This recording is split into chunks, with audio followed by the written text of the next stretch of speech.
Highest మరణాలు 2 వీలర్తో జరుగుతున్నాయి. ఆ 2 వీలర్లు కూడా మాకు రీసెంట్గా మేడం చేసిన ఈ ఎస్ఐ గారు చేసిన ఫస్ట్ కేసు దూపల్లి గేట్ ఈ స్పాట్ రెండు కారణం టీవీఎక్సెల్ అయితే మేము చెక్ చేయము, హెల్మెట్ ఉండదు. అడిగి అన్ని కొట్టేసి పడిపోయాడు.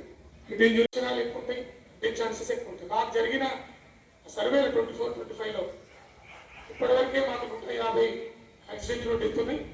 దీంట్లో హైయెస్ట్ టెస్ట్ 2 వీలర్. దీంట్లో ఎక్కువ హెల్మెట్ తొడగని వాళ్ళు చదువుకున్న వాళ్ళు సంపన్నులే.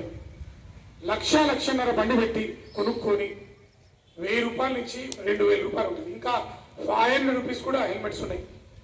ఎందుకంటే అది బాడీలో ఒక్కసారి కల్తీ కళ్ళు ప్రవేశించిన తర్వాత ఆయన ఆ టైంకి ఆగలేడు. ఇక చిన్న నాన్న మీ మంచి గారు చెప్తాను, మీ అమ్మ నాన్నలకు కనీసం చెప్పండి.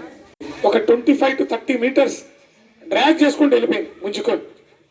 భర్త ఆ రాములు స్పాట్లో చనిపోయినారు, భార్య బతుకుందమ్మా.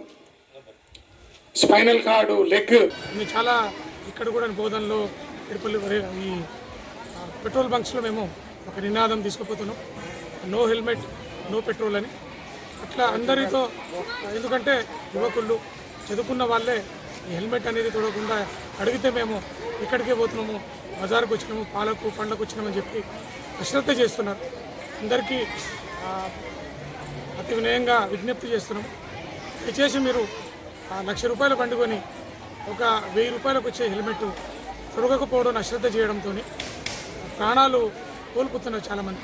కాబట్టి మా ట్రాఫిక్ పోలీస్ మిమ్మల్ని, మా సిపి గారు అయినటువంటి సాయి చైతన్య IPS ఈసారు ఒకటేమో ప్రమాదాలకు రోడ్ ఇంజనీరింగ్ ఏముంది, టీ జంక్షన్స్ ఏమున్నాయి, యూటర్న్లు ఏమున్నాయి, రోడ్ ఎలా ఉంది, ప్రమాదాల కారణం ఏమవుతున్నాయి, అలాంటి విషయాల మీద చాలా జాగ్రత్త తీసుకుంటారు. మాకు ప్రతినిత్యం సార్ ఇన్స్ట్రక్షన్స్ ఇవ్వడం.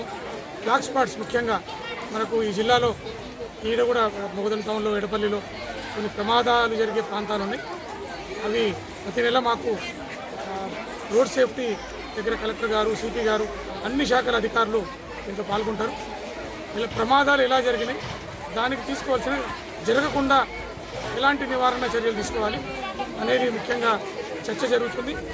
ఆ ప్రమాదాల గురించి తప్పియడానికి అధికారులు సమన్వయంగా ఎలాంటి కార్యక్రమం తీసుకోవాలి, అది ఎలాంటి ప్రణాళికబద్ధంగా ముందుకు వెళ్ళాలనేది